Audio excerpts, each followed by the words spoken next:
जय Hind, Vande Mataram dear students. मैं आपका एजुकेटर शुभम सर लेकर आपके सामने फिर से उपस्थित हूँ एक और ही बहुत ही महत्वपूर्ण प्रीवियस ईयर पेपर। जी हाँ डियर स्टूडेंट्स, आप देख पा रहे हैं कि हम लेकर उपस्थित है POL 102 का क्वेश्चन पेपर। हाँ बीए फर्स्ट हाँ स्टूडेंट्स, ये बीए फर्स्ट सेमेस्टर के स्टूडेंट्स के लिए जो इन्होंने पॉलिटिकल साइंस को अपना मेजर सब्जेक्ट लिया है उनके लिए 102 का क्वेश्चन पेपर है। और इस पेपर का नाम है Indian national movement and constitution of India, यानी भारतीय राष्ट्रीय आंदोलन और भारत का संविधान। ये 4 क्रेडिट का क्वेश्चन पेपर होगा। ये क्वेश्चन पेपर जो है ये क्वेश्चन पेपर जो है ये 4 क्रेडिट्स का है। इसके लिए आपको 4 क्रेडिट मिलेंगे। जैसा कि आप जान सकते हैं कि DDU ने CBCS अपना लिया है, तो ये परीक्षा CBCS प्रणाली से हो रही है। स्टूडेंट्स आप देख सकते हैं कि ये जो भी ये है 2021-22 का क्वेश्चन पेपर है। तो बिना देर किए आपको ले चलते हैं क्वेश्चन पेपर की तरफ और देखते हैं कि कैसे प्रश्न आए थे, ताकि आपकी तैयारी इन टर्म एग्जामिनेशन के लिए बहुत ही अच्छी हो सके। चलिए अब हम देखते हैं क्वेश्चन क्या आए थे। पहला क्वेश्चन कह रहा है, Swaraj is my birth right and I will have it the appropriate statement. अब भारतीय स्वतंत्रता संग्राम से ये स्टेटमेंट किसका है? तो ये बहुत ही अच्छा स्टेटमेंट है और ये स्टेटमेंट है बाल गंगाधर तिलक का। This statement was given by बाल गंगाधर तिलक। स्टूडेंट्स, यानी बाल गंगाधर तिलक ने ही कहा था कि Swaraj is my birth right and I will have it, यानी स्वराज मेरा जन्मसिद्ध अधिकार है और मैं इसे लेकर रहूंगा। ठीक है, चलिए अगला क्वेश्चन क्या कह रहा है। अगला क्वेश्चन कह रहा है असहयोग आंदोलन किसके द्वारा चलाया गया, यानी जो नॉन कॉर्पोरेशन मूवमेंट है ये किसके द्वारा लीड किया गया। तो मैं आपको बता दूं, नॉन कॉर्पोरेशन मूवमेंट जो है 1920 में महात्मा गांधी जी द्वारा लीड किया गया। यानी जो नॉन कॉर्पोरेशन मूवमेंट जो पूछा गया है असहयोग आंदोलन जो है वो महात्मा गांधी द्वारा चलाया गया 1920 में। यानी अगर 5 सितंबर का डेट था शायद, तो जो ईयर था वो तो श्योर है कि 1920 था। 1920 में ये असहयोग आंदोलन चलाया गया। और क्यों चलाया गया? कि because of the Rowlatt act. जो क्वेश्चन अगला नीचे है अभी, कि रोलेट एक्ट के माध्यम से चलाया गया। के वजह से चला गया, माध्यम से नहीं चलाया गया। इसका होना, रोलेट एक्ट जो आया था इसका होना बहुत, इसके पीछे एक प्रमुख कारण है। चलिए अगला क्वेश्चन देख लेते हैं, फिर मैं समझाता हूं कि क्यों महात्मा गांधी ने चलाया था। ठीक है, चलिए अगला क्वेश्चन क्या कर रहा है, रोलेट एक्ट पास हुआ। अब देखिए रोलेट एक्ट पास हुआ तो आपको बता देता हूं, जो रोलेट एक्ट था वो 1919 में पास हुआ। और ये जो है 1919 में सिडनी रॉलेट की अध्यक्षता में, ठीक है, भारतीय राष्ट्रीय जो चल रहे थे स्वतंत्रता का संग्राम के लिए, जो छोटे छोटे जो आंदोलन भारत में चल रहे थे उसके दमन के लिए इसको बनाया गया। तो जो महात्मा गांधी ने जो क्या कहते हैं रॉलेट एक्ट, क्या था रॉलेट एक्ट, सिडनी रॉलेट की अध्यक्षता में बना हुआ था, जो भारतीय राष्ट्रीय आंदोलन या स्वतंत्रता का संग्राम जो भारत का जैसे चल रहा था उसको कुचलने के लिए बना था। तो इसका तो राइट आंसर हो जाएगा 1919, यानी रॉलेट एक्ट पास हुआ। अब महात्मा गांधी जी ने, अब रॉलेट एक्ट के वजह से, रॉलेट एक्ट में क्या था, रॉलेट एक्ट में यह था कि बिना, इसको कहा जाता है भारत का ब्लैक, जो भी है black law of Indian constitution, इसको उस समय माना गया, कहा गया। क्यों? क्योंकि ये कहा गया कि ये बिना वकील, बिना अपील, बिना वकील, बिना दलील का कानून है। ठीक है, यानी इसमें कोई आप अपील नहीं कर सकते, मतलब आप क्वेश्चन नहीं उठा सकते हैं, बिना किसी प्रूफ के, बिना किसी कारण बताए आपकी गिरफ्तारी, किसी भी भारतीय की गिरफ्तारी की जा सकती थी। इसीलिए इसको बिना वकील, बिना दलील और बिना अपील का कानून कहा जाता है। इसमें आपको कोई अपील नहीं कर सकते, कोई आपकी दलील यानी कोई कुछ काम नहीं आएगी कि ये नहीं वो नहीं, कोई सफाई नहीं, सीधे आपको अंदर। तो ये काला कानून माना गया। अब इसके वजह से जलियनवाला बाग भी हुआ। अब उसका भी तिथि याद रख लीजिए, जलियनवाला बाग जो हुआ वो भी क्या, वो 1919 में हुआ। जलियांवाला बाग भी 1919 में हुआ, क्योंकि रॉलेट एक्ट की वजह से कई लोगों की गिरफ्तारियां कर ली गई उसमें। ठीक है, और जब इसके लिए क्या कहते हैं, जलियांवाला जो बाग था, जलियांवाला बाग, उसमें एक सभा बुलाई गई। ठीक है, लोग इस पे अपना विचार रखने के लिए बुलाया गया था। तभी उसमें क्या हो गया कि जो जनरल डायर था वो, उसको सूचना मिल गई कि यहाँ सभा हो रही है, रॉलेट एक्ट के खिलाफ हो रही है। तो वो अपने सैन्य दल बल के पास साथ बहुत पहुंच गया और गेट बंद कराकर उसने सारे भारतीयों पे गोली चलवा दी। तो इसी की वजह से जलियांवाला बाग का नरसंहार हुआ। और ये नरसंहार वजह बना, किसका वजह बना, असहयोग आंदोलन का, और जिसको भारत से बहुत बड़ा सपोर्ट मिला। अब देखिए एक क्वेश्चन और, बहुत इंपॉर्टेंट, वीडियो लंबा हो रहा है स्टूडेंट, लेकिन बहुत इंपॉर्टेंट बातें बता रहा हूं। और ये जो जलियांवाला बाग से की वजह से असहयोग आंदोलन चला, और असहयोग आंदोलन चलते हुए जो 1922 का समय आया, फरवरी 1922 में 4-5 तारीख की, 3 से 5 के बीच का डेट था। तो जो चौरी चौरा हमारे पास ही में, आप जानते हैं हम लोग गोरखपुर के हैं और चौरी चौरा के बहुत पास रहते हैं। तो उसमें उसी की वजह से चौरी चौरा का कांड 1921 में, चौरी चौरा का वो जो क्या कहते हैं थाने को फूंक दिया गया भारतीय द्वारा, अंग्रेजी सैन्य दल बल के साथ पूरे थाने को आग लगा दी गई और महात्मा गांधी ने अपना असहयोग आंदोलन वहीं वापस ले लिया। तो चलिए अब आगे क्वेश्चन देखते हैं, बाद में कभी वीडियो लेक्चर समय मिलेगा तो आपको इन सबों पे अच्छा लेक्चर करेंगे। ठीक है डियर स्टूडेंट्स, मैं आपको ये भी कहना चाहूंगा कि आप इस वीडियो को लाइक सब्सक्राइब जरूर करिएगा। मैं बहुत एफर्ट लगाकर आपके लिए बहुत सारे फैक्ट डेटा कलेक्ट करके ही आपके लिए प्रीवियस ईयर पेपर करता हूं। मेरा प्रीवियस पेपर करने का ये नहीं है कि बस ये आंसर होगा, ये आंसर होगा। मुझे पता है थोड़ा मैं समय आपका ले रहा हूं, लेकिन स्टूडेंट्स ये वीडियो आपके लिए बहुत ही महत्वपूर्ण है। ठीक है, इसमें मैं बहुत सारी एडिशनल जानकारियां दे रहा हूं जो प्रश्न पत्र में आपके आगे पूछे जा सकते हैं। तो अब अगला क्वेश्चन कर रहा है, भारत परिषद का निर्माण किस अधिनियम द्वारा किया गया, यानी by which act the council of India created. तो काउंसिल ऑफ इंडिया का क्रिएशन, अब देखिए ये क्वेश्चन इतना, ये सब क्वेश्चन आजकल प्रश्न इतने विवादित पूछे जा रहे हैं जिसका कुछ किया नहीं जा सकता। देखिए ओरिजिनली जो किया गया, मैं आपको स्पष्ट बता दे रहा हूं कि क्यों ऐसे।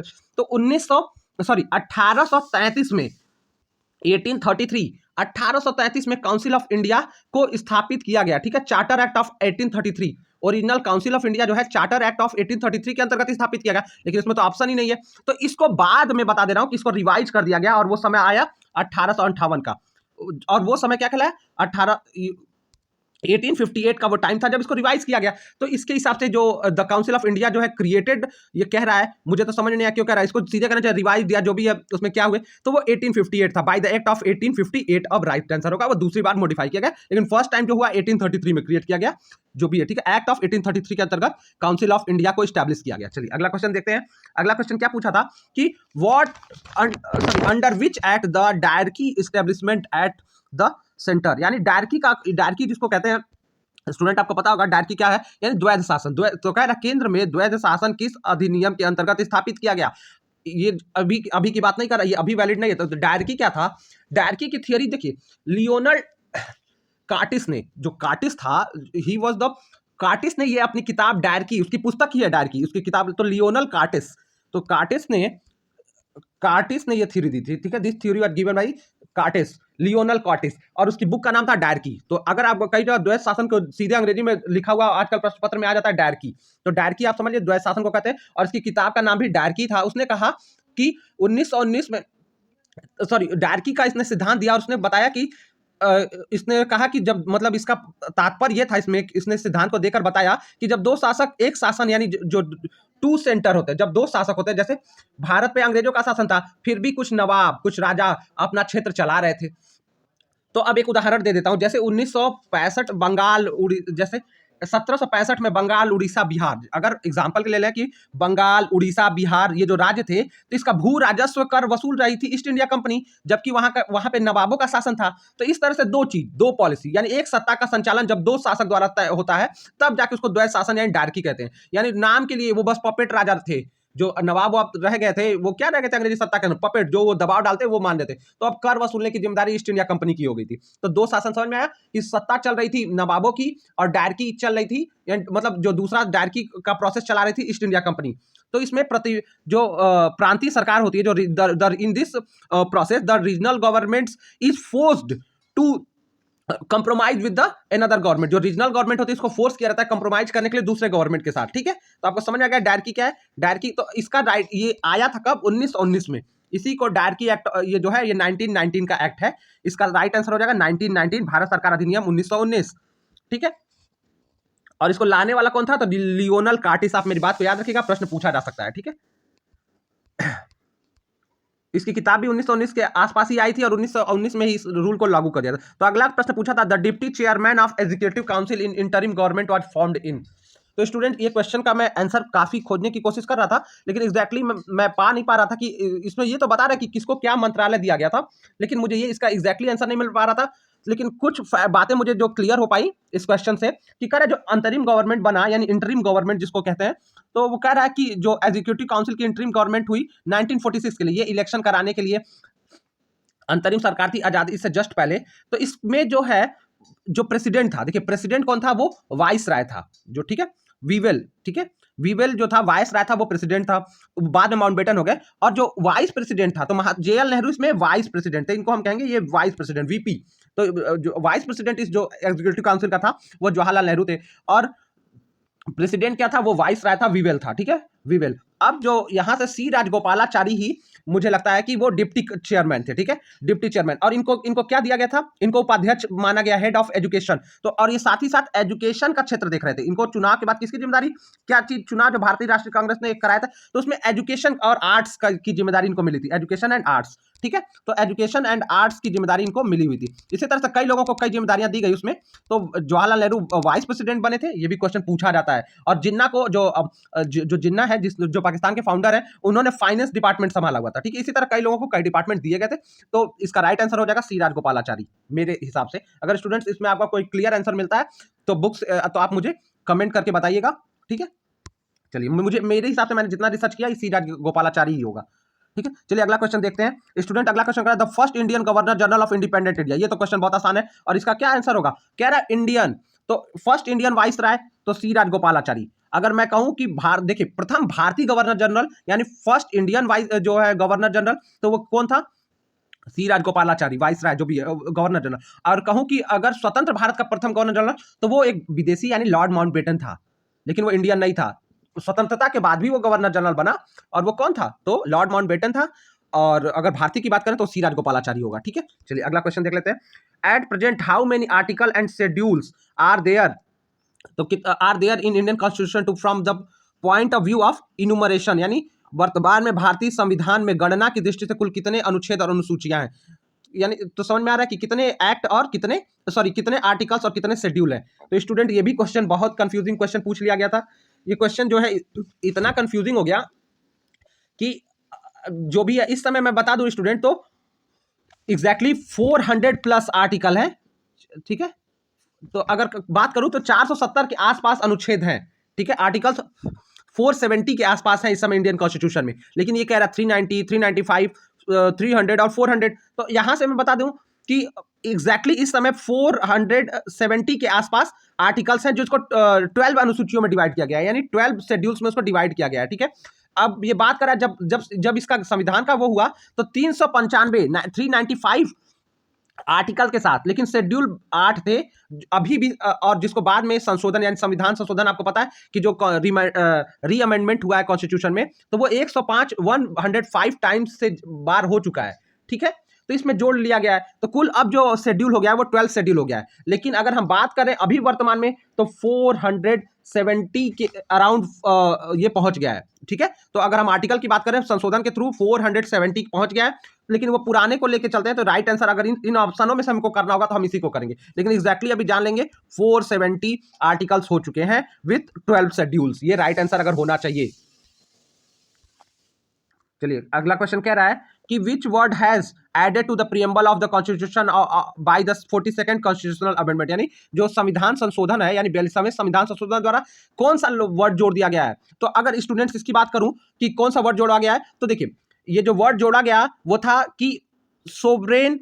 ऑप्शन क्या कह रहा है पहले देख लेते हैं। डेमोक्रेटिक सोशलिस्ट यानी लोकतंत्र समाजवादी, बी करा पॉलिटिकल पार्टी राजनीतिक दल, सी करा जस्टिस न्याय, डी करा सोशलिस्ट सेकुलर। तो स्टूडेंट्स मैं आपको बता दूं कि जो इसके हिसाब से राइट आंसर हो जाएगा कि वो सोशलिस्ट सेकुलर शब्द यानी पंथ निरपेक्ष शब्द को जोड़ा गया, समाजवादी पंथ निरपेक्ष शब्द जोड़ा गया है पहले, इससे पहले यानी 42nd अमेंडमेंट, और ये होने से पहले इंदिरा गांधी के कार्यकाल में, ये जब क्या कहते हैं इमरजेंसी लगी हुई थी, तब ये स्वतंत्र क्या कहते हैं सुधार हुआ हमारे कॉन्स्टिट्यूशन में कर दिया गया, ठीक है, इमरजेंसी के समय। और इसमें समाजवादी पंथ निरपेक्ष शब्द को हमारे इसमें कॉन्स्टिट्यूशन के प्रियम्बल में जोड़ दिया गया और इसको, ठीक है। तो ये सोशलिस्ट रिपब्लिक, इससे पहले भारत पंथ निरपेक्ष देश कॉन्स्टिट्यूशन के हिसाब से नहीं था, इस बात को आप ध्यान से जान लीजिए, ठीक है। चलिए अगला क्वेश्चन कर रहे हैं, यानी सेकुलर कंट्री हम कहते हैं ना, हम सेकुलर है, तो इसको इमरजेंसी के टाइम में इंडियन कॉन्स्टिट्यूशन में जोड़ दिया गया, ठीक है, याद रखिएगा। इज द प्रियम्बल यानी उद्देशिका क्या है, जो प्रियम्बल होता है कॉन्स्टिट्यूशन का यानी उद्देशिका वो क्या है, तो इसका राइट आंसर हो जाएगा कि कह रहा है कि पार्ट ऑफ कॉन्स्टिट्यूशन, बिल्कुल ये पार्ट ऑफ कॉन्स्टिट्यूशन है, यानी संविधान का भाग। उद्देशिका क्या है, संविधान का भाग है। हायर देन द कॉन्स्टिट्यूशन, बिल्कुल नहीं। Not part of the constitution, ये भी नहीं। नन ऑफ दी, तो इनमें से नहीं। तो ये सारे ऑप्शन आपके, सॉरी, ये जो सारे ऑप्शन आपके दिए हुए हैं ये नहीं होंगे, ठीक है, ये पहला ही सही होगा। चलिए अगला क्वेश्चन देखते हैं। अगला क्वेश्चन क्या पूछ रहा है, the concept of single citizenship had been adopted in India. तो अब देखिए सिंगल सिटीजनशिप भारत में है ना, ये कहां से लिया गया स्टूडेंट्स, आपको बता दूं जैसे हमारा जो कॉन्स्टिट्यूशन है उसमें जो अलग अलग जगहों से अलग अलग रूल्स हमारे संविधान में लिए गए, तो हमने, आप देख लीजिएगा अमेरिका से क्या लिया गया, फ्रांस से क्या लिया गया, इन सबका आप चेक करके जाएगा। मैं यहां बता दे रहा हूं कि सिंगल सिटीजनशिप को जो लिया गया है वो ब्रिटेन से लिया गया है, ठीक है स्टूडेंट। वैसे ही वीडियो काफी लेक्चर लंबा हो रहा है तो मैं आपको अनावश्यक बातें नहीं बता रहा हूँ, आगे बढ़ रहा हूँ, आप इसको जरूर देख के जाएगा लेकिन, ठीक है। चलिए अब स्टूडेंट्स मैं बताना चाहूंगा जिन्होंने POL 101 नहीं मेरा वीडियो देखा है तो वो एक बार आप जाके इसको एक बार देख लीजिएगा, इसलिए देख लीजिएगा क्योंकि बहुत सारे प्रश्न एक दूसरे प्रश्न पत्र से आ जाते हैं इस प्रश्न पत्र में, यानी कई सारे क्वेश्चन एक्सचेंज होते रहते हैं, तो जरा उसको भी देख के जाइएगा, ठीक है। अब इस स्टूडेंट्स ये बताना चाहूंगा एक बात और, बहुत सारे क्वेश्चन बैंक बाजार में हैं जिसमें बहुत सारे आंसर्स गलत दिए हुए हैं, ठीक है। मैं नाम नहीं लूंगा किसी क्वेश्चन बैंक का, स्टूडेंट्स आप समझ सकते हैं, लेकिन उसका आंसर आप वेरीफाई करके जाइएगा, वरना आपको एग्जाम में लॉस हो सकता है और बहुत बड़ा हो सकता है, ठीक है, क्योंकि मैंने खुद देखा है बहुत सारे आंसर गलत है, उसमें ट्रस्ट नहीं किया जा सकता है, ठीक है। Who among the following has the exclusive right to determine the citizenship of India in India, sorry, तो कह रहा निम्नलिखित में से भारत में नागरिकता निर्धारण विशिष्ट अधिकार किसको प्राप्त है। तो भारत में से नागरिकता निर्धारण यानी जो कौन डिटरमाइन करेगा कि इंडिया का सिटीजन है कि नहीं, यानी कौन ये बताएगा कि कोई व्यक्ति इंडिया का सिटीजन है कि नहीं, और इसको इसका निर्धारण कैसे होगा, तो ये कौन करेगा, न्यायालय करेगा, संसद करेगा, राष्ट्रपति करेगा कि प्रधानमंत्री करेगा। तो स्टूडेंट्स इसको डिसाइड करेगा संसद। अभी आपने देखा ना कि जो अल्पसंख्यक हैं पाकिस्तान के, अफगानिस्तान के, और तो इनको भारत में क्या दी गई है, सिटीजनशिप देने की बात कर दी गई है, ठीक है। यानी जो लोग प्रताड़ित हैं हमारे पड़ोसी देशों में, उनको भारत की सिटीजनशिप, और खास करके जो अल्पसंख्यक वर्ग प्रताड़ित है उसी को सिटीजनशिप देने की बात की गई। तो ये कैसे होता है, ये संविधान के थ्रू ही संभव है, और ये संभव हुआ है, ठीक है। चलिए अगला क्वेश्चन कर रहे हैं, मौलिक अधिकारों का संरक्षक है, मौलिक अधिकारों को कौन बचाता है, उसका संरक्षक कौन है। मौलिक अधिकार तुमको कॉन्स्टिट्यूशन में दिए गए, लेकिन मौलिक अधिकारों का प्रोटेक्टर कौन है, सर्वोच्च न्यायालय, ठीक है, supreme government. Supreme government also protector of constitution, इसलिए मैं कह रहा हूं, कई लोग कहेंगे संविधान की वजह से हो सकता है, मेरे को नहीं लगता है। देखिए सर्वोच्च न्यायालय को कहा जाता है it is also protector of constitution, ये संविधान का भी रक्षक है। तो इसलिए जो फंडामेंटल राइट का प्रोटेक्टर होगा, देने वाला तो संविधान है, लेकिन प्रोटेक्टर उसका रक्षक कौन है, तो सुप्रीम कोर्ट है, ठीक है। कोई मामला हुआ सुप्रीम कोर्ट ले जाओ। चलो चलिए अगला क्वेश्चन कर रहा है, how many fundamental duties are given in part 4A of the constitution, यानी संविधान के भाग चतुर्थ क में कितने मूलभूत कर्तव्य दिए गए। तो आर्टिकल जो ये कह रहा है पार्ट 4A, अब ये स्टूडेंट्स मैं आपको इसमें कुछ और एडिशनल बातें बता देता हूं, जल्दी जल्दी बता, मतलब मन नहीं मान रहा कि आपको ना बताऊं, सीधे आंसर ना। तो ये आर्टिकल जो है आपका, ये आर्टिकल 51A का, ये 15A में इसकी बात की गई है, 15A पार्ट 4A, यानी इसका एग्जैक्टली ये 15A पार्ट 4A होगा, के अंतर्गत कितने फंडामेंटल ड्यूटीज, ये तो ये किसमें अगर पूछ देता है कि फंडामेंटल ड्यूटीज किसमें, तो आप जानेंगे ये आर्टिकल 15A में इसकी बात होती है, 15A के पार्ट 4A में इसकी बात होती है, चौथे नंबर भाग में। तो इसका राइट आंसर हो जाएगा कितने फंडामेंटल है, तो 11 fundamental duties are 11 in number. Okay next question please. अगला क्वेश्चन कह रहा है, objective of directive principle of state policy, यानी राजनीति निर्देशक तत्वों का उद्देश्य क्या है, पूंजीवादी राज्य की स्थापना करना, साम्यवादी राज्य यानी स्टैब्लिश कम्युनिस्ट या स्टैब्लिश कैपिटलिस्ट, बिल्कुल नहीं। क्या रहा फिर, to establish an autocratic state, निरंकुशवादी राज्य की स्थापना करना, बिल्कुल नहीं। तो बचा क्या, वो भी देख लेते हैं, टू स्टैब्लिश वेलफेयर स्टेट, यानी लोक कल्याणकारी राज्य की स्थापना करना ही to establish welfare state is directive principle of state policy, यानी ये राज्य के नीति निर्देशक तत्वों का उद्देश्य है लोक कल्याणकारी राज्य की स्थापना करना। चलिए next question please. Next question कह रहा है कि fundamental right and directive principle of state policy are complementary to each other, one need not to sacrifice the other, the judiciary said this. कह रहा मूल अधिकार और राज्य के नीति निर्देशक तत्व तो एक दूसरे के पूरक है, और एक दूसरे के लिए एक के लिए दूसरे का त्याग करना आवश्यक नहीं है, ये किसने कहा था। तो अब ये पूछ लिया है, ये केस को पूछ रहा है, भैया किस केस में कोर्ट ने ये जजमेंट दिया था। तो स्टूडेंट्स मैं आपको बता देता हूं कि ये जो मूलभूत अधिकार और राज्य के नीति निर्देशक तत्व जो है एक दूसरे के कंप्लीमेंट्री है, यानी पूरक है। जो फंडामेंटल राइट है और डायरेक्टिव प्रिंसिपल है, they are complementary to each other. और ये कहा गया कि, और ये भी कहा गया कि they one not need to sacrifice for other. तो ये स्टेटमेंट कहा गया केशवनाथ भारती का जो ये डिस्प्यूट है किसके खिलाफ हुआ था, तो बता दे रहा हूं, केशव नंद, सॉरी नाथ कह दिया, केशव नंद भारती का जो ये डिस्प्यूट था वो वर्सेज केरल गवर्नमेंट के था, किसके, वर्सेज केरला गवर्नमेंट, ठीक है। तो स्टूडेंट ये केरला गवर्नमेंट इसको एग्जैक्टली बोलते हैं लॉ की भाषा में केशव नंद भारती वर्सेज केरला गवर्नमेंट का ये मामला था, केरला गवर्नमेंट, ठीक है, याद रखिएगा। चलिए आगे बढ़ जाते हैं। अगला क्वेश्चन करा, the emergency power of the president are, emergency power कितने प्रकार की हैं, गवर्नमेंट राष्ट्रपति की आपातकालीन पावर कितने प्रकार की है, तो ठीक है, the emergency power of president of India are, ठीक है। तो ये क्या, इसका जो ये हो जाना चाहिए कि ये 3 प्रकार की हैं, ठीक है, 3 टाइप्स हो जाएगा। और वो क्या क्या तीनों टाइप्स हैं, नेशनल, स्टेट एंड फाइनेंशियल। ये क्या जाएगा, राष्ट्रीय वाली, नेशनल, स्टेट यानी राज्य की, और तीसरा है वित्त की, फाइनेंशियल, और तीसरा जो कहलाएगी वो फाइनेंस की कहलाएगी, फाइनेंशियल यानी वित्तीय है। तो ये 3 तरह की आपातकालीन शक्तियां हैं राष्ट्रपति के पास। चलिए, who appoint the prime minister, prime minister की नियुक्ति कौन करता है, ये सीधे मैं बता देता हूं, आपको भी पता होगा, प्रेसिडेंट करता है और कोई नहीं करता है। चलिए अगला प्रश्न देखते हैं, उसकी नियुक्ति कौन करता है, मुख्यमंत्री की नियुक्ति तो राज्यपाल करता है, ये याद रखिएगा। अगर चीफ मिनिस्टर की बात करता है तो उसकी नियुक्ति कौन करता है, गवर्नर करता है, ठीक है। राष्ट्रपति की नियुक्ति कौन कराता है, चीफ जस्टिस करवाता है, ठीक है। चलिए अगला क्वेश्चन करा the minimum age limit of a person to be elected in Lok Sabha. Lok Sabha में चुने जाने के लिए स्टूडेंट्स ये बहुत अच्छा क्वेश्चन है और बहुत व्यवहारिक क्वेश्चन आपको पता होना चाहिए। अगर आपको मन करे क्या पता आने वाले समय लोकसभा इलेक्शन लड़ने का, तो आपकी उम्र कितनी चाहिए? राइट आंसर है 25 ईयर्स। लोकसभा क्या चुनाव में निर्वाचित होने के लिए आपकी एज 25 होनी चाहिए। चलिए अगला क्वेश्चन कह रहा है द टर्म, इसको पलट के पूछ लेगा कभी प्रधानमंत्री बनने के लिए कितनी चाहिए, तो आप देख लीजिएगा, थोड़ा अपना दिमाग भी लगा लीजिएगा। Term of Rajya Sabha as per our constitution, हमारे जो कितना समय का है टर्म, क्या है हमारे संविधान के अनुसार राज्यसभा का कार्यकाल, तो 2 वर्ष में एक बार समाप्त हो जाता है, 5 वर्ष में एक बार समाप्त होता है, 6 वर्ष में समाप्त हो जाता है। समाप्त होने का विषय नहीं है, यानी expire over 2 years, expire every 5 year, expire 6 year. Not ending subject, बहुत important question, not ending subject is the right answer. समाप्त होने का विषय ही नहीं है। राज्यसभा कभी भंग नहीं होती है, Rajya Sabha never dissolves, Rajya Sabha never dissolve. इस बात को एकदम हमेशा दिमाग में रखिएगा। इसके 2/3 सदस्य क्योंकि फ्रीक्वेंटली रिटायर होते रहते हैं, इसलिए कभी खत्म ही नहीं होती, कभी पूरी तरह से भंग ये नहीं है कि लोकसभा में सरकार गिर जाती है, लेकिन राज्यसभा कभी भंग नहीं होती, क्योंकि इसमें 2/3 जो इसके मेंबर हैं वो कंटिन्यूअसली रिटायर होते रहते हैं और नए मेंबर आते रहते हैं, इसलिए ये भंग नहीं होने का तो सवाल ही नहीं है। अगला क्वेश्चन करा the constitutional head of the state executive, यानी राज्य की कार्यपालिका का संवैधानिक प्रधान होता है। कौन होता है? राज्य की कार्यपालिका का जो संवैधानिक वो ये होता है। तो कॉन्स्टिट्यूशनल हेड ऑफ स्टेट का अगर बात करें तो इसका जो राइट आंसर आपका हो जाता है कि अगर मैं बात करूं कि जो राज्यपाल ही होता है, वो जैसे अगर सेंट्रल गवर्नमेंट में बात की जाए तो वो पावर, इस तरह की पावर किसके पास है? तो सेंटर में इस तरह की पावर प्रेसिडेंट के पास होती है, ठीक है। लेकिन ये कह रहा है कॉन्स्टिट्यूशनल हेड ऑफ स्टेट, तो स्टेट का की बात कर रहा है, स्टेट एग्जीक्यूटिव राज्य की कार्यपालिका का, तो वो राज्यपाल होगा। इसका राइट आंसर क्या होगा? राज्यपाल।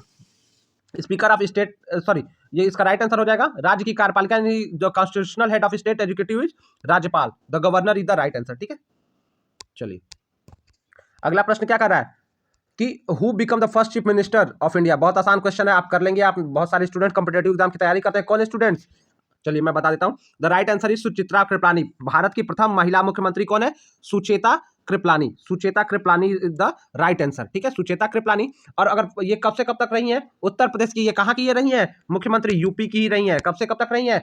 1963 से 67 तक। 1963 में बनी और 67 तक रही, ठीक है।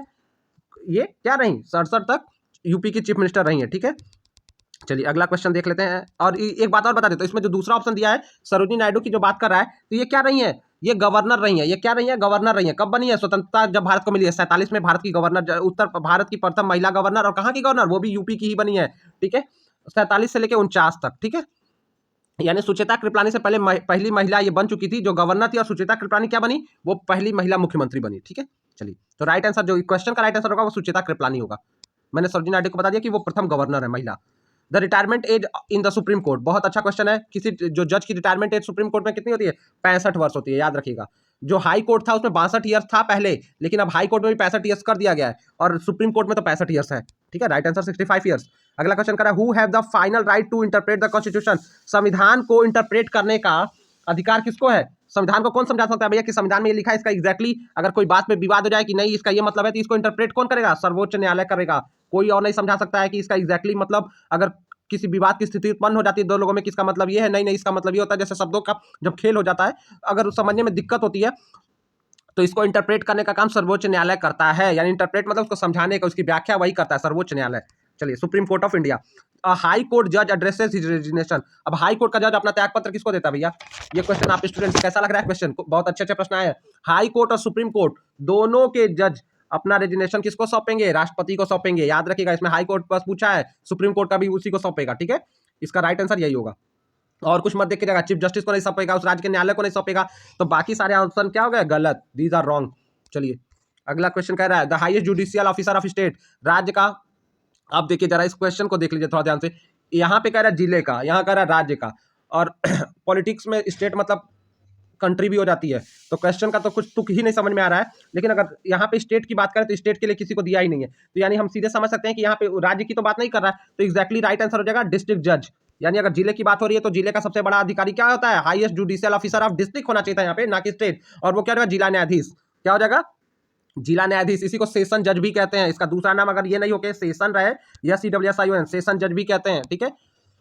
चलिए अगला क्वेश्चन क्या कह रहा था कि who has power to nominate the member of member from the Anglo Indian community in Lok Sabha. ये बहुत पुराना ये क्वेश्चन आ तो गया था, लेकिन आपको बता दूं स्टूडेंट्स, अब ये इस तरह का एंग्लो इंडियन कम्युनिटी को भारत में मनोनीत करने का अधिकार अब किसी के पास है नहीं, क्योंकि ये पहले संविधान संशोधन द्वारा इसको खत्म कर दिया गया और 2019 में इसको क्या कर दिया गया है, जो हमारी मोदी गवर्नमेंट है इसके द्वारा इसको खत्म कर दिया, क्योंकि मोदी गवर्नमेंट का मानना है कि एंग्लो इंडियन कम्युनिटी को मनोनीत किया, क्योंकि ये तो चुन के तो आते नहीं है, ये कुछ सीमित संख्या में उसी में से लोगों को चुनना होता है, तो ये प्रतिभा के अनुरूप नहीं होता, ये बस किसके हो, ये रेस यानी जो उनकी नस्लों के आधार पर करना रहा था, तो सरकार ने इसको खत्म कर दिया और माना कि बहुत कम इंडो एंग्लिकन बचे हुए हैं। और 126 अगर बात करें 126 कॉन्स्टिट्यूशन सुधार यानी कॉन्स्टिट्यूशनल अमेंडमेंट के द्वारा इसको खत्म कर दिया गया है।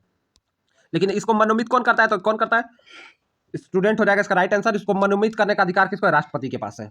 किसी भी जो, और अब देखिए दो, जैसे सचिन को भी चुना गया है, रेखा जी को चुना गया था, तो ये लोग मनोनीत सांसद हैं, लेकिन ये इंडो एंग्लिकन नहीं है। जो लास्ट दो इंडो एंग्लिकन कौन थे, वो जॉर्ज बेकर और रिचर्ड हे। जॉर्ज बेकर और रिचर्ड हे दो भारतीय हैं, जो हे है जॉर्ज बेकर, यही लास्ट दो मनोनीत इंडो एंग्लिकन सांसद थे। चलिए अगला क्वेश्चन क्या आया है,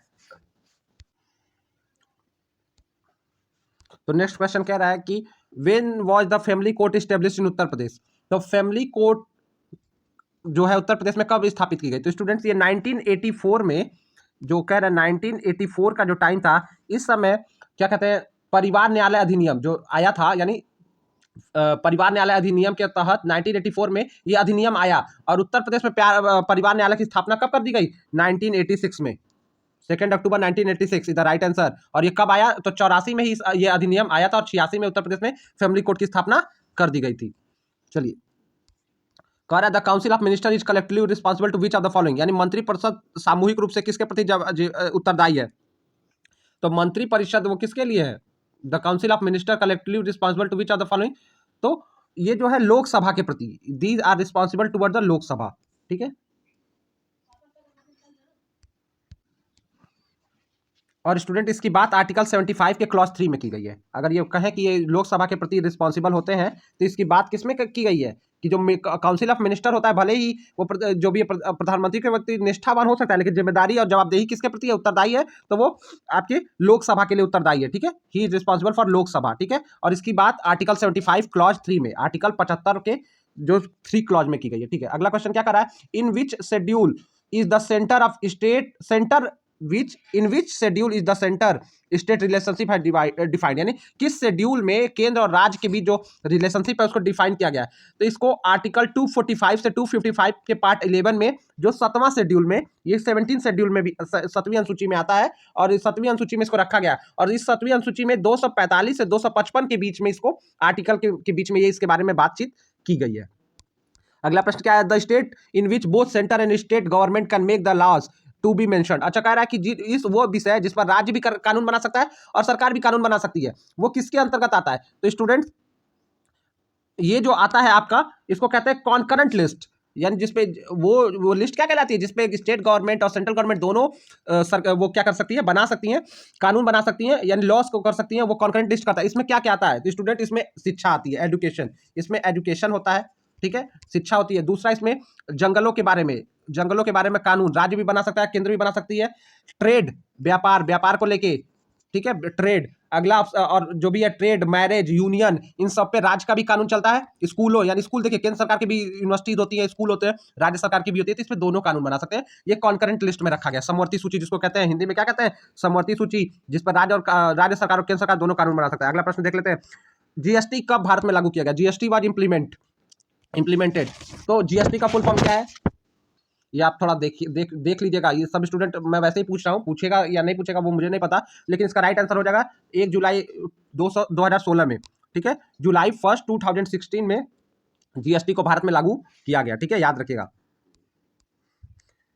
अगला क्वेश्चन है, how many state in which provision of article 371 applicable. अब देखिए अगर प्रश्न तो 371 के ऊपर पूछा है कि 371 का अनुच्छेद किस किस राज्य पे लागू होता है, तो स्टूडेंट इसका राइट आंसर हो जाएगा 12 राज्य पे लागू होता है। कितने, 12 स्टेट पे लागू होता है। और ये स्टेट क्या क्या है, महाराष्ट्र है, गुजरात है, असम है, मणिपुर है, नागालैंड है, सिक्किम है, मिजोरम है, अरुणाचल प्रदेश है, गोवा है, कर्नाटक है, आंध्र प्रदेश है और तेलंगाना है। तो ये 12 स्टेट हैं। अगर आप पेन कॉपी लेके बैठे होंगे तो आप मेरे वीडियो को पॉज करके या देख के आप नोट वोट कर लीजिएगा, क्योंकि कभी कभी पूछ देगा कि कौन सा इसमें 371 में ये कौन सा राज्य नहीं है, कौन सा शामिल राज्य नहीं है, तो ऑप्शन यही 12 जो राज्य मैंने बताए, अगर वो होंगे तो होगा, ठीक है, बाकी नहीं होंगे। इनमें 12 राज्यों को रखा गया, और ये 12 राज्यों को क्यों रखा गया? सबके अपने अपने अधिकार दिए गए हैं, कुछ ना कुछ सबको और राज्यों के मुकाबले छूट या कुछ विशेष अधिकार प्राप्त किए दिए गए, यही है। अब जो 370 था जिसको भारत सरकार ने खत्म कर दिया, वो जम्मू कश्मीर को विशेष राज्य होने का दर्जा प्राप्त देता था, जिसके उसमें तो यहां तक कहा गया था कि इस राज्य का अपना झंडा होगा, ठीक है। तो ये सब बातें 370 आर्टिकल खत्म कर दिया गया, ठीक है। आप देख लीजिएगा कौन से संविधान संशोधन द्वारा खत्म किया गया है। The provision of election commission is mention in which article of Indian constitution, यानी जो अगला क्वेश्चन कह रहा है कि किस आर्टिकल में इलेक्शन कमीशन यानी जो निर्वाचन आयोग की व्यवस्था किस अनुच्छेद में की गई है, तो इसका राइट आंसर जाएगा आर्टिकल 324। 324 में भारतीय संविधान के अनुसार निर्वाचन आयोग क्या करता है? चुनाव की घोषणा करता है। जब जब जो कहते हैं कि वो लागू क्या कहते हैं, अब आचार संहिता जब लग जाती है तो चुनाव आयोग का वो मतलब चुनाव की घोषणा करना उसका काम है। आचार संहिता में चुनाव संपन्न आचार संहिता का पालन कराना, चुनाव संपन्न कराना, सब इसका काम है चुनाव आयोग का, और इसकी घोषणा की गई है अनुच्छेद 324 में। चलिए, निम्न में से किसका संबंध चुनाव आयोग से नहीं है? स्टूडेंट, ये क्वेश्चन थोड़ा सा कंफ्यूजिंग भी लग रहा था और बहुत अच्छा क्वेश्चन है।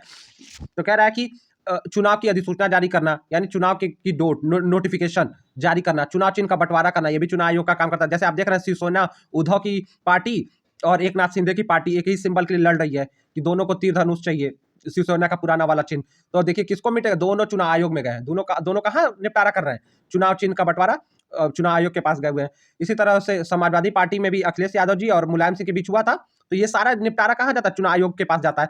चुनाव की वैधता का निपटारा करना सी कह रहा है, और डी कह रहा है चुनाव को शांतिपूर्ण यानी अच्छे से पीसफुली कंडक्ट कराना।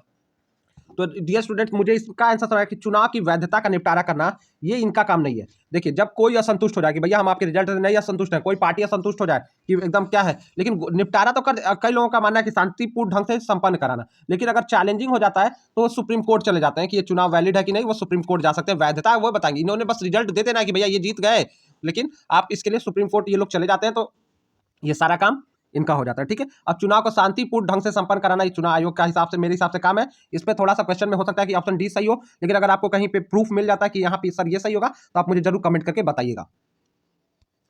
चलिए, अगला क्वेश्चन कह रहा है the president of India shall be removed from office even before the expiry of the term office, यानी भारत के राष्ट्रपति को कार्य अवधि की समाप्ति के पूर्व किस प्रक्रिया के तहत हटाया जा सकता है, यानी कब राष्ट्रपति का इस्तीफा लिया जा सकता है?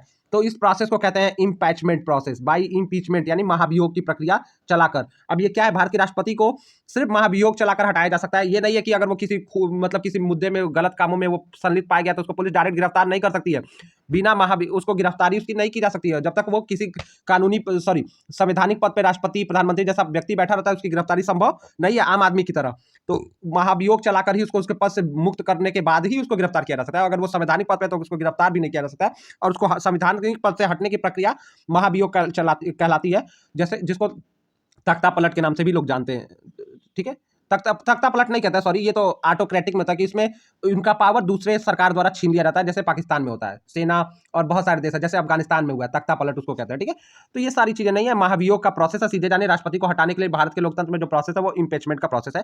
चलिए अगला क्वेश्चन देखते हैं। अगला क्वेश्चन क्या था, which president of India is known as missile man, Bharat का किस राष्ट्रपति को मिसाइल मैन कहा जाता है? तो सब आप जानते होंगे, वो कोई और नहीं, हमारे प्यारे राष्ट्रपति डॉक्टर एपीजे अब्दुल कलाम को ही मिसाइल मैन ऑफ इंडिया के नाम से जाना जाता है, क्योंकि वो साइंटिस्ट भी थे और साथ ही साथ भारत के प्रेसिडेंट तो थे ही, और बहुत ही रिनोन्ड साइंटिस्ट थे। भारत को न्यूक्लियर पावर बनाने में उनका बहुत बड़ा हाथ है। न्यूक्लियर पावर आप समझ ही रहे होंगे, परमाणु संपन्न राष्ट्र बनाने में डॉक्टर एपीजे अब्दुल कलाम का बहुत ही महत्वपूर्ण हाथ है। इनकी बायोग्राफी क्या है? तो विंग्स ऑफ फायर इनकी ऑटोबायोग्राफी है, और इग्निटेड माइंड भी इनकी ऑटोबायोग्राफी है, ठीक है। तो आप ये जान लीजिए, मैं वैसे ही बता दे रहा हूं। अगला क्वेश्चन कर रहा है which state send maximum number of representative to Lok Sabha में सबसे ज्यादा कौन सा राज्य भेजता है? उत्तर प्रदेश भेजता है भैया। उत्तर प्रदेश के पास सबसे ज्यादा लोकसभा की सीटें हैं, और सबसे ज्यादा तो कौन भेजता है? उत्तर प्रदेश। कितनी सीटें हैं बता देता हूँ, वो भी बता देता हूँ स्टूडेंट्स, 80 सीटें हैं। कितनी सीटें हैं लोकसभा की? 80 सीटों के आसपास है। इसके बाद जो नंबर आता है वो महाराष्ट्र का, जो ऑप्शन में नहीं दिया। महाराष्ट्र के पास कितनी सीटें मैं बता देता हूँ, 48 सीटें हैं। और इसमें से जो ऑप्शन दिया, बिहार के पास 40 सीटें, बिहार के पास 40, मध्य प्रदेश के पास कितनी सीटें हैं लोकसभा की? 29, 29, और राजस्थान के पास 25, राजस्थान के पास 25 सीट्स हैं। चलिए अगला क्वेश्चन देखते हैं। तो राइट आंसर आपका क्या हो जाएगा? यूपी अपना। अगला क्वेश्चन करा scheduled tribe are not found to be found in which state, किस राज्य में जनजातियां नहीं है, अनुसूचित जनजातियां किस राज्य में नहीं पाई जाती हैं? बिहार में भी है, उड़ीसा में भी है, और राजस्थान में है। बचा क्या? पंजाब में नहीं पाई जाती हैं। इसके हिसाब से स्टूडेंट, अब इसके साथ एक बहुत इंपॉर्टेंट बात बता रहा हूँ स्टूडेंट, मुझे पता है वीडियो बहुत लंबा हो रहा है, लेकिन स्टूडेंट्स आप याद मान के चलिए कि मैं इतनी जानकारियां आपको दे रहा हूँ, कि ये सारी आपको काम आने वाली। अब 3 राज्यों में, भारत के मात्र 3 राज्यों में जनजातियां नहीं पाई जाती। वो 3 राज्य क्या क्या है? दिल्ली, दिल्ली में कोई जनजातियां नहीं पाई जाती हैं। दूसरा राज्य है भारत का, वो क्या है? 3 स्टेट है। दूसरा पंजाब, जो आपका ऑप्शन में दिया हुआ है, इसमें भी जनजातियां नहीं पाई जाती हैं। और जो तीसरा है, वो जो तीसरा कहलाता है Haryana. The third one is Haryana. इन तीनों, यही 3 राज्य जहां अनुसूचित जनजातियां नहीं पाई जाती हैं। यह बात आप याद रखिएगा। तो यहाँ पे पंजाब है, अगर ऑप्शन बदल जाए तो दिल्ली, पंजाब, हरियाणा याद रखिएगा। चलिए लास्ट क्वेश्चन आ गया हमारे पेपर का। कह रहा है at present how many members are there in election commission other than the chief election commissioner. तो स्टूडेंट इसका राइट आंसर हो जाएगा चीफ इलेक्शन कमिश्नर को लेकर टोटल 3 मेंबर होते हैं। टोटल सबको ले देके टोटल कितने हैं? 3 मेंबर, जिसमें से एक मुख्य चुनाव आयुक्त होता है और दो चुनाव आयुक्त होते हैं, मुख्य नहीं होते हैं। तो टोटल 3 मेंबर होते हैं। तो चुनाव आयुक्त एक हो गया, तो बचे कितने? तो इसका राइट आंसर हो जाएगा 2। उसको छोड़कर पूछा है, राइट आंसर 2। तो स्टूडेंट इस तरह से हमने आपके लिए 40 क्वेश्चन की सीरीज को कवर किया। इसमें बहुत सारी इंफॉर्मेशन रिसर्च के साथ आपको प्रोवाइड कराने की कोशिश की। स्टूडेंट आशा करता हूं आपको मेरा वीडियो लेक्चर अच्छा लगा होगा। वीडियो बड़ा है, स्टूडेंट परवाह मत करिएगा, पूरा वीडियो देख के जाइएगा। और मुझे पता है कि आप पेपर में एकदम क्वेश्चन पेपर को एकदम हलवा बना के रख दोगे, ठीक है। तो स्टूडेंट आपको एग्जाम के लिए बेस्ट ऑफ लक। मैं वीडियो इसको मैंने कह दिया, आप देखिए, लाइक करिए, सब्सक्राइब करिए और अपने एजुकेटर शुभम सर को सपोर्ट करिए। अपने इस प्लेटफॉर्म माई डी यूनिवर्सिटी को सपोर्ट करिए। हम डियर स्टूडेंट्स आपके लिए बहुत सारे क्वेश्चन पेपर्स लेकर आ रहे हैं। आपके माइनर पेपर के भी क्वेश्चन पेपर्स, उनके सोल्यूशन हम लेकर जल्दी अवेलेबल होंगे। तब तक के लिए गुड लक, अपना ख्याल रखिए, स्वस्थ रहिए। Thank you.